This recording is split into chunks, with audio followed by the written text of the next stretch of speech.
SER Podcast.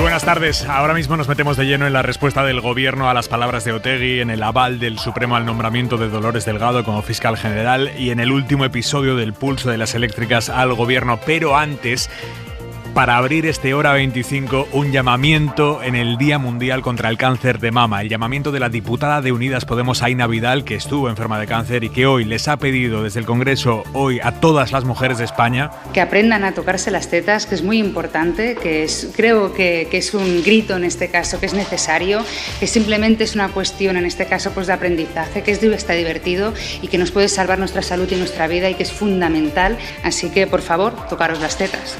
Y ahora que muchos de ustedes nos escuchan en el coche de camino a casa después del trabajo, el Gobierno ha confirmado hoy que habrá que pagar por las autovías. No sabemos aún cuánto ni cuándo, pero sí que habrá que pagar. Lo ha dicho primero el secretario general de Infraestructuras en un acto organizado por la cadena SER en Galicia y después lo ha confirmado la propia ministra de Transportes tras el Consejo de Ministros. En unos meses, según Raquel Sánchez, tendremos la propuesta con todos los detalles. Habrá que pagar por las autovías. Eladio Meizoso, buenas tardes. Buenas tardes. La ministra de Transportes ha confirmado, sí, que se trabaja en una propuesta para el pago por uso de autovías y de las autopistas ahora gratuitas. Estamos avanzando en los trabajos y en los estudios que nos permitan de aquí a poco tiempo, unos meses, poder plantear un sistema de tarificación, como decía, para establecer el mantenimiento y para asegurar el correcto mantenimiento de la red de carreteras de alta capacidad. Se busca la opción más conveniente por la preocupación que hay en el sector del transporte, ha reconocido, y no se habría decidido aún la fórmula a aplicar.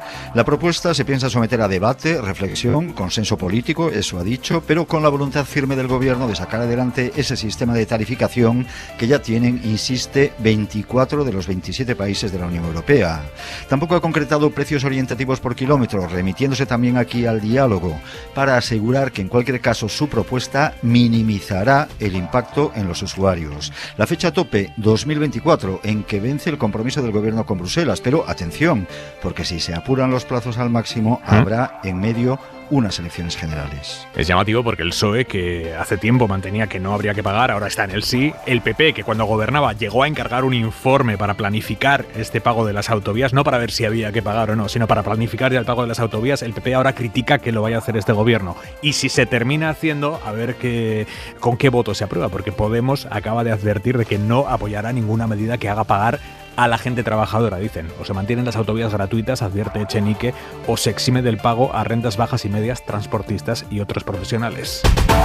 Ahí está el lío, veremos cómo evoluciona. Entramos ahora en la crónica del martes 19 de octubre. Antes, el tiempo. Jordi Carbó, buenas tardes. Buenas tardes. Pequeño cambio que la próxima madrugada y hasta mañana al mediodía dejará un poco de lluvia en Galicia, Asturias y la provincia de León. Además, con viento fuerte en todo el noroeste de la península, también en el resto del país, pero con no tanta intensidad. Y en general viento del sur, que hará que de nuevo mañana las máximas den lugar a un ambiente suave, incluso cálido durante la tarde, superando los 30 grados en el Cantábrico más oriental, el Valle del Guadalquivir, también en Canarias. Si bien en el archipiélago canario, poco a poco las temperaturas irán bajando. A partir de media, carrusel deportivo en la cadena SER. Nosotros en Hora 25 nos van a poder escuchar en SER Más y en los móviles. Jesús Gallego, buenas tardes. Buenas tardes. En una hora comienza la tercera jornada de la Champions para los equipos españoles. El Atlético de Madrid juega con el Liverpool en el Wanda.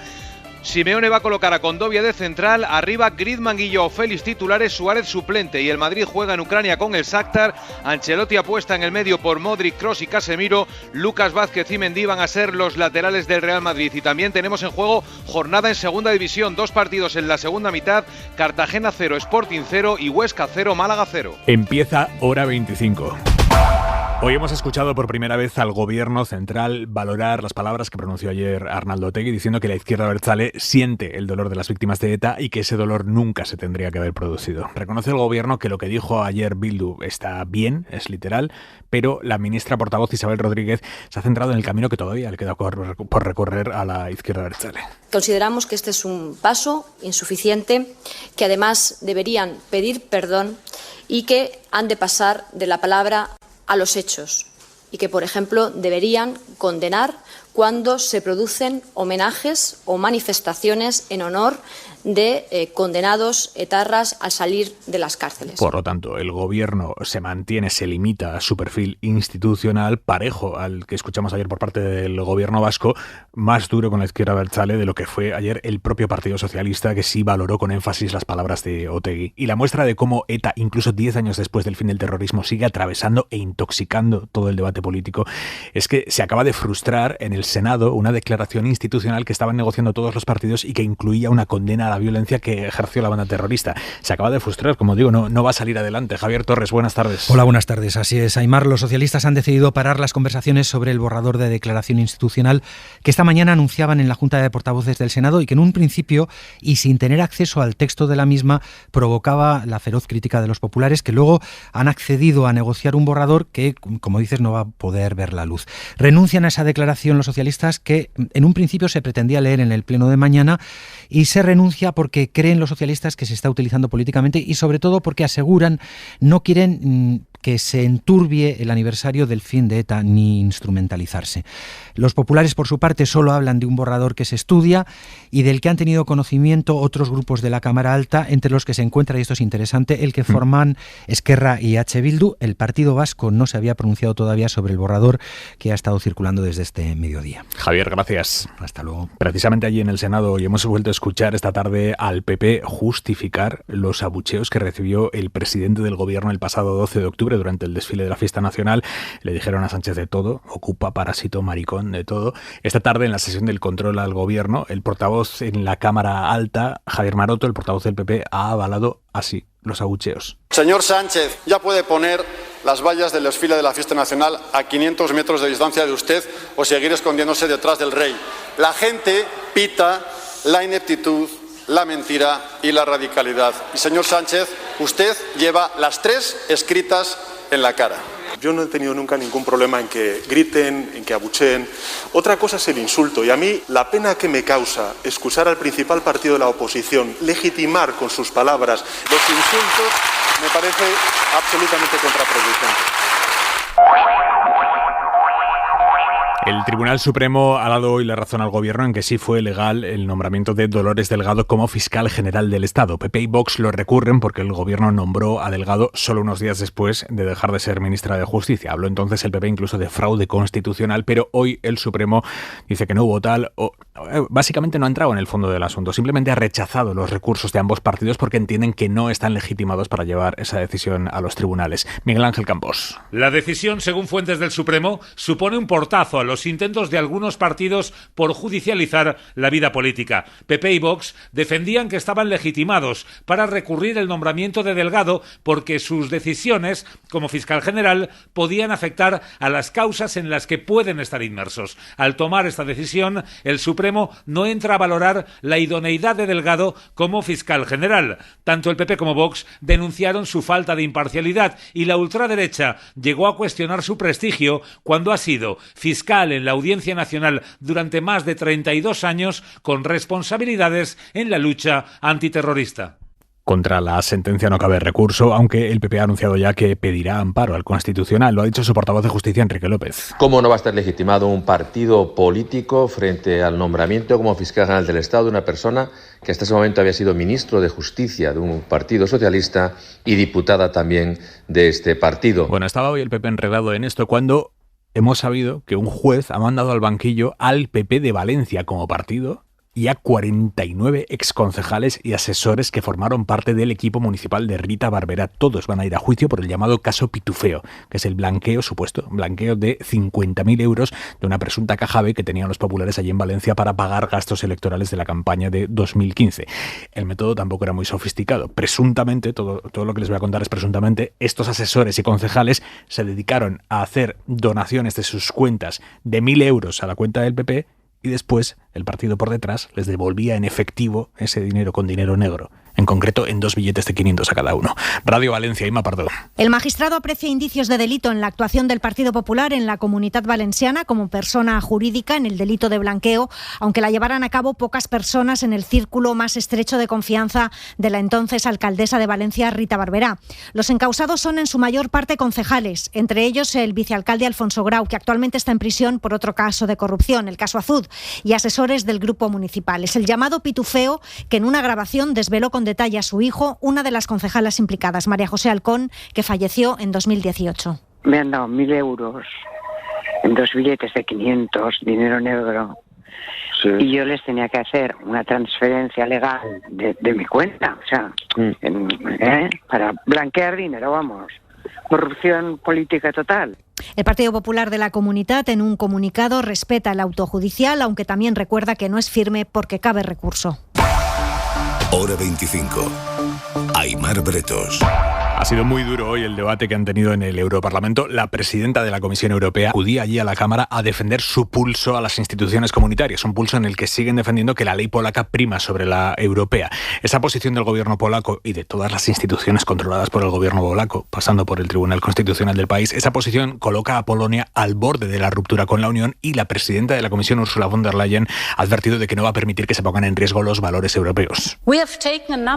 Hemos tomado una serie de medidas. Seguimos manteniendo un diálogo constante, pero por desgracia la situación ha empeorado. Es un desafío directo a la unidad del orden legal de la Unión Europea. No debemos permitir, ni lo haremos, que nuestros valores comunes se pongan en peligro.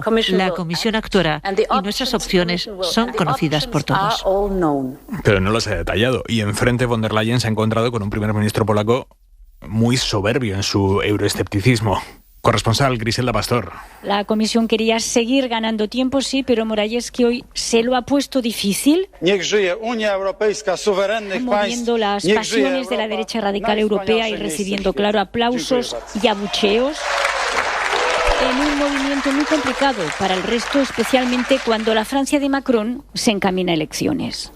España considera que es importante que se logre encontrar una solución negociada que no ponga en peligro este principio clave de la Unión Europea y que no entremos en un juego, en un escenario de medidas y contramedidas que no benefician a nadie. Es el secretario de Estado español, González Barba, refiriéndose al riesgo de otro Brexit y eludiendo entrar en el tema de fondo que plantea Polonia, es decir, saber si el Tribunal Europeo puede o no legislar en temas judiciales, competencia que los Estados no han transferido a las instituciones. Gracias, Griselda. Y para pulso, el que las eléctricas siguen echándole al Gobierno por las medidas que este aprobó hace un mes y el Congreso convalidó hace una semana para recortarles a las eléctricas parte de los beneficios extraordinarios que estas compañías están recibiendo por vender al precio de la energía más cara otras energías que son muchísimo más baratas de producir. Tanto Iberdrola como Endesa han dejado hoy plantado al Gobierno, no han acudido a la subasta de energías renovables que estaba convocada para esta tarde, Eladio. Sí, Iberdrola dice que no ha ido por lo que llama incertidumbre regulatoria, que le habría hecho replantear sus inversiones en renovables en España. Endesa explica que vende más electricidad que la que produce y, por tanto, ha de priorizar centrales que produzcan para sus propios clientes y no para el sistema general, como esta subasta. Pero Naturgy sí ha acudido, le han adjudicado 221 megavatios, según sus datos, pendientes de confirmación.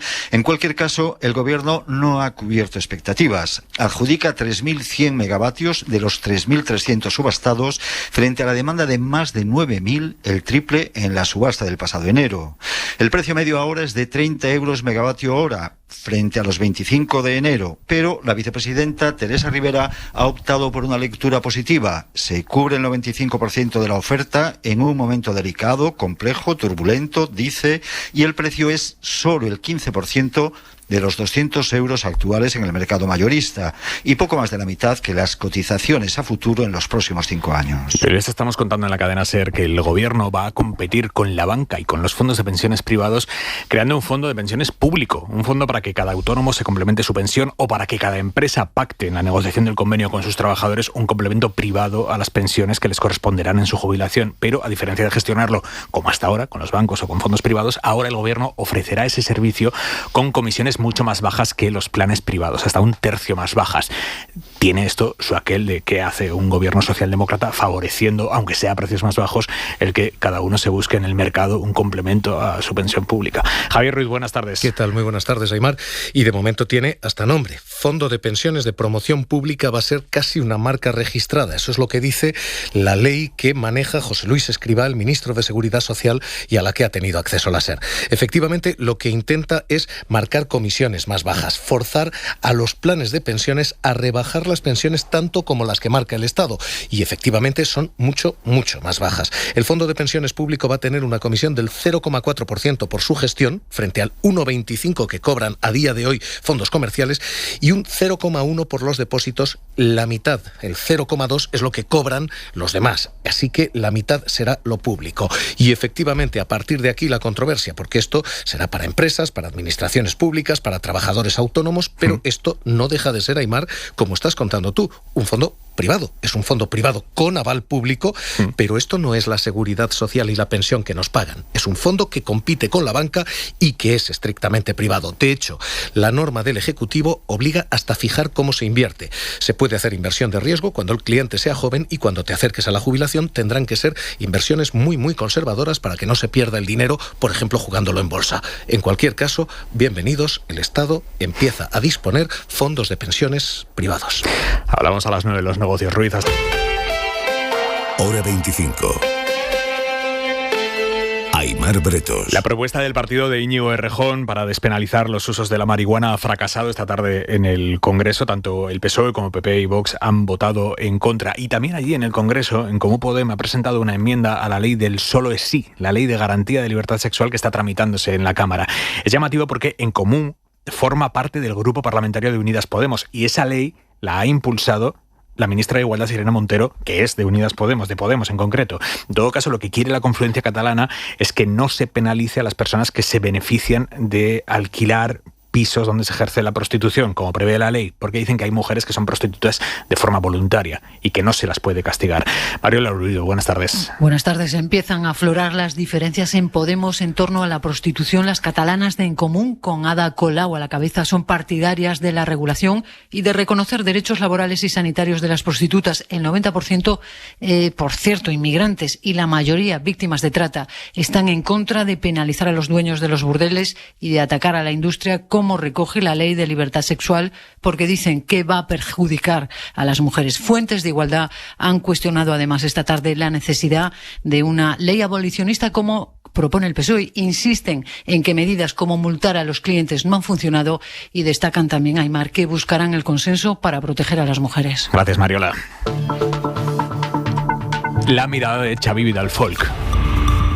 La declaración del líder abertzale, Arnaldo Otegi, marca un antes y un después. Cuando uno expresa su pesar por el dolor de unas víctimas, se coloca a su lado, no enfrente.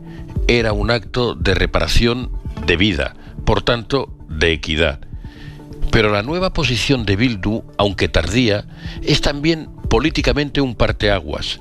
Desde ahora, nadie puede acogerse a la loca pulsión de que matar puede no ser ya solo conveniente, sino siquiera tolerable. El dolor que causaron los etarras nunca debería haberse producido, reconoce Otegi.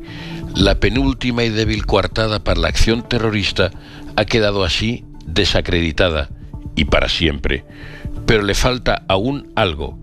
Otegi formula el descrédito a la violencia por sus efectos nefastos, porque provoca dolor, es correcto, pero es indirecto. Le falta una afirmación más clara, mucho más directa. Matar es malo, no solo porque arruina la vida a los familiares supervivientes, sino en primer término porque niega el derecho a la vida, más concretamente, el derecho a la vida que tenían los asesinados. La clave no es tanto, pues, pedir perdón. Eso puede aliviar la pena, pero se trata de algo más profundo. Consiste en negar directamente, de raíz, que el recurso a la violencia terrorista tenga, ni haya tenido, ni pueda tener nunca una justificación. Ese reconocimiento llegará si continúa la exigencia cívica de que llegue, pero equivale a que los aversales renuncien también al relato condescendiente de que hubo héroes y no pistolerismo. Suscríbete a Hora 25. Todos los episodios y contenidos adicionales en la app de Cadena SER y en nuestros canales de Apple Podcast, Spotify, iVoox, Google Podcast y YouTube. Escúchanos en directo en la SER de lunes a viernes a las 8 de la tarde.